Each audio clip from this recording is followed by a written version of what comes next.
15 साल पहले इंडिया ने T20 वर्ल्ड कप जीता था और अब 15 साल बाद एक बार फिर इंडिया के पास वर्ल्ड कप जीतने का मौका आया है। लेकिन ये ट्रॉफी जीतने के लिए इंडिया के दो सबसे खतरनाक क्रिकेटर्स विराट कोहली और रोहित शर्मा को एक साथ मिलकर खेलना होगा। बट हिस्ट्री हैज प्रूवन कि इन दोनों की आपस में कुछ खास बनती नहीं है, फिर चाहे वो रोहित शर्मा का इंडियन टीम से बाहर निकलना हो या विराट कोहली का कैप्टेंसी डिक्लेयर करना। And man, it's a long story. पर पहले बात कर लेते हैं कि ये सब कुछ शुरू कैसे हुआ। ऑलराइट, दुनिया ने पहली बार रोहित शर्मा का नाम 2006 के अंडर 19 वर्ल्ड कप में सुना, जब उन्होंने एक मैच में 205 रन बनाए और इसी इनिंग्स की वजह से अगले ही साल 2007 में रोहित शर्मा की इंडियन टीम में एंट्री हो गई। दूसरी तरफ दुनिया ने पहली बार विराट कोहली को 2008 वाले अंडर 19 वर्ल्ड कप में देखा, जिसमें वो इंडियन टीम के कैप्टन थे और उसी वजह से विराट कोहली को भी रोहित शर्मा के एक ही साल बाद इंडियन टीम में एंट्री मिल गई और यहाँ जाकर शुरू हुई एक मैदान में दो तलवार होने की कहानी।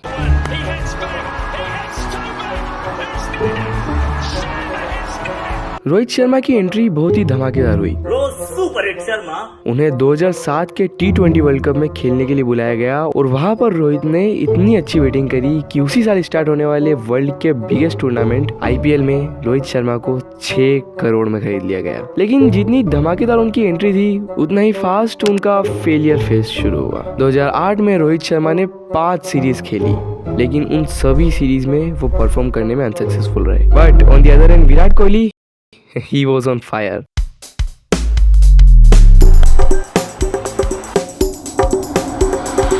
So why do they call you the GOAT?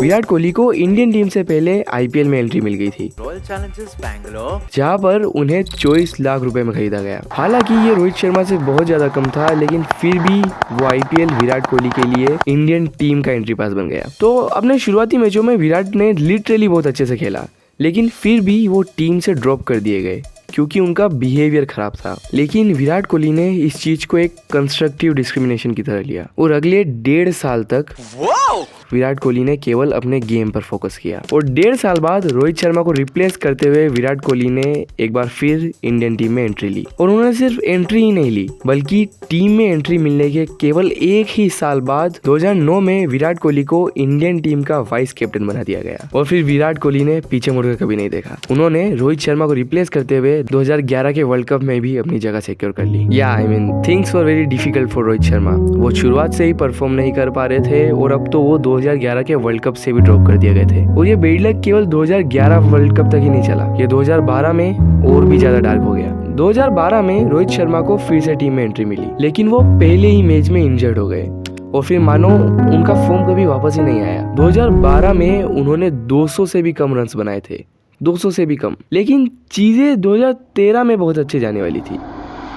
तो उन्होंने मुझे ऐसे ही आकर पूछा कि आप ओपनिंग करना पसंद करोगे क्या, तो मैंने भी कहा बिल्कुल मैं कोशिश कर सकता हूँ। 2013 में the one and only Mahendra Singh Dhoni ने रोहित शर्मा से पहली बार ओपनिंग करवाई and it change everything. Rohit Sharma आपको लगता है रोहित, जो 2013 चैंपियंस ट्रॉफी में आपने ओपन करना शुरू किया, वो आपकी जिंदगी का टर्निंग पॉइंट था? बिल्कुल बिल्कुल। रोहित शर्मा जो पिछले पूरे एक साल में 200 रन भी नहीं बना पा रहे थे, उन्होंने इस अकेले एक टूर्नामेंट में 177 रन बना दिए और वो इस टूर्नामेंट के 4th हाईएस्ट स्कोरर भी बन गए, leaving Virat Kohli behind by 1 run. और अब फाइनली विराट और रोहित दोनों की टीम में जगह फाइनल हो चुकी थी। लेकिन जब सब कुछ सही जा रहा था, तभी इन दोनों के बीच में मतभेद की खबरें सामने आने लग गई। अनुष्का शर्मा ने रोहित शर्मा पर पलटवार किया है। 2013 में विराट और रितिका की एक तस्वीर सामने आई थी। I've always praised Rohit whenever I've had an opportunity. Rohit Sharma ने विराट कोहली और अनुष्का शर्मा दोनों को इंस्टाग्राम से अनफॉलो कर दिया। ऑन दी अदर हैंड, ये अफवाह उन्हें लग गई कि विराट कोहली रोहित शर्मा की वाइफ को डेट कर रहे हैं। उनके साथ मौजूद मिस्ट्री गर्ल और कोई नहीं बल्कि उस समय स्पोर्ट्स टैलेंटेड मैनेजर के तौर पर काम कर रही थी रितिका सचदेह थी। इंडिया 2016 का वर्ल्ड कप हार चुका था, सब कुछ पहले ही खराब चल रहा था। लेकिन फिर इंडिया के बॉलिंग कोच की तरफ से एक स्टेटमेंट आई कि इंडियन टीम 2 हिस्सों में बटी हुई थी। लेकिन इन दोनों के बीच में इतना सब कुछ होने के बावजूद जब ये दोनों टीम में एक साथ होते थे तो नजारे कुछ और ही होते थे।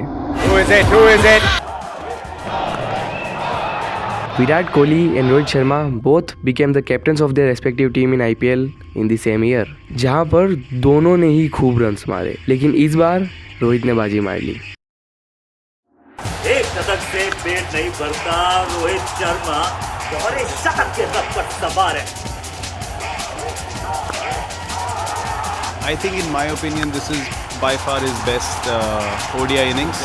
रोहित शर्मा ने उस साल आईपीएल जीतने के साथ साथ चैंपियंस ट्रॉफी में एक डबल सेंचुरी भी मारी। अब हालांकि रोहित आईपीएल जीत गए थे, लेकिन इसका मतलब ये नहीं था कि विराट ने उस साल कुछ नहीं किया था। उस साल विराट ने आईपीएल में 643 रन्स बनाए, जिसका मतलब वो उस साल के तीसरे सबसे ज्यादा रन्स बनाने वाले बैट्समैन थे। इन दोनों के फॉर्म का ये पैटर्न अगले कुछ सालों तक ऐसा ही चलता रहा।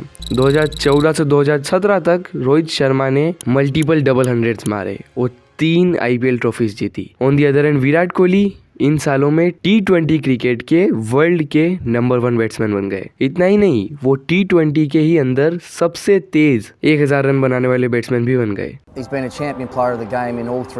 और इस सारी मेहनत का फल उन्हें 2017 में मिला। Virat Kohli finally Indian team के कैप्टन बन गए और उसी के साथ साथ रोहित शर्मा इंडियन टीम के वाइस कैप्टन। और ये रन्स का सिलसिला ऐसे ही चलता रहा। इन 2017 Virat scored 2818 runs, which are the third most runs scored by a player in a year ever। मतलब विराट कोहली अब दुनिया के सबसे ज्यादा रन्स बनाने वाले बल्लेबाजों में से तीसरे स्थान पर आ चुके थे।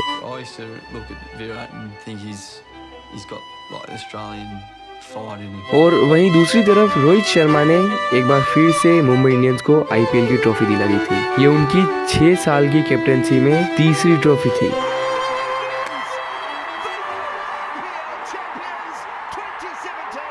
लेकिन इन सारी चीज़ों से ऊपर एक चीज जो सबके ध्यान में भी थी और हर एक इंडियंस के फेवर में भी थी कि हमारे 2 सबसे बेस्ट बैट्समैन आने वाले वर्ल्ड कप के लिए अपने पूरे फॉर्म में थे।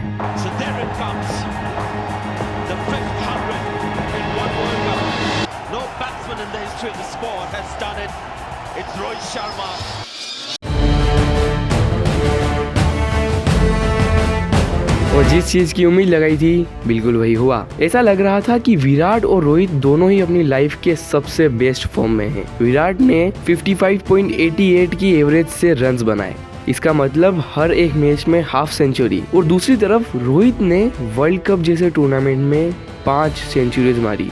He was clearly in his best form। इनका ऐसा फॉर्म देखकर सबको लग ही रहा था कि इस बार तो वर्ल्ड कप पक्का जीत जाएंगे। And then semifinal happened. India की 2 सबसे बड़ी उम्मीदें दोनों के दोनों एक रन बनाकर आउट हो गए। केवल विराट और रोहित नहीं बल्कि पूरी की पूरी बैटिंग लाइनअप चंद रनों में सिमट गई। यहाँ तक कि महेंद्र सिंह धोनी भी उस दिन अपना जादू नहीं चला पाए। एंड गेस व्हाट, इतना सब कुछ होने के बावजूद भी टारगेट केवल रोहित और विराट हुए। वो ये क्लेम करने लग गए कि इंडियन टीम 2 हिस्सों में बट चुकी थी, कोई विराट की सुनता था तो कोई रोहित की। पर ये सब बस अफवाह थी, राइट? नहीं, इन सभी अफवाहों के बीच में इंडिया के बॉलिंग कोच भरत अरुण ने अपने एक इंटरव्यू में ये क्लियर कर दिया कि टीम सचमुच में 2 हिस्सों में बटी हुई थी। Now this was disturbing. ये विराट और रोहित के 10-12 साल के करियर में पहली बार था जब लोगों को इनकी दुश्मनी का कोई रियल प्रूफ मिला था। और बस फिर क्या था, इसके बाद एक से बढ़कर एक खबरें आने लग गई। रोहित शर्मा ने इस रिफ्ट के चलते अनुष्का शर्मा और विराट कोहली को इंस्टाग्राम पर अनफॉलो कर दिया। इसके रिप्लाई में विराट और अनुष्का दोनों ने ही अपनी अपनी स्टोरी पर ये कोट डाला। इसके बाद सबसे बड़ी न्यूज़ सामने आई, रोहित शर्मा को टीम से ही निकाल दिया गया। हाँ, रोहित शर्मा को 2020 के ऑस्ट्रेलियाई दौरे के लिए टीम में नहीं लिया गया था और ऑब्वियसली लोगों ने इसका इल्ज़ाम विराट कोहली पर लगाया।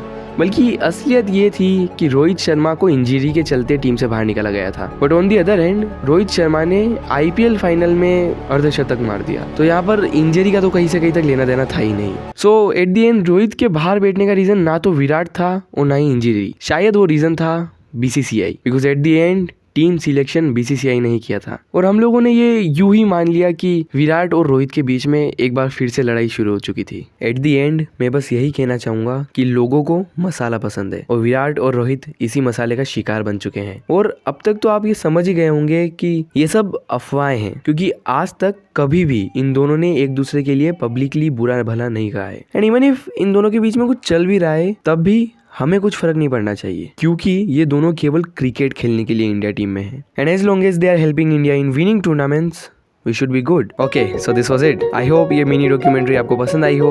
अगर हाँ तो प्लीज़ इस वीडियो को लाइक कर देना। 20 दिन लग गए इस वीडियो को बनाने में। I will see you in the next video. Until then, good bye.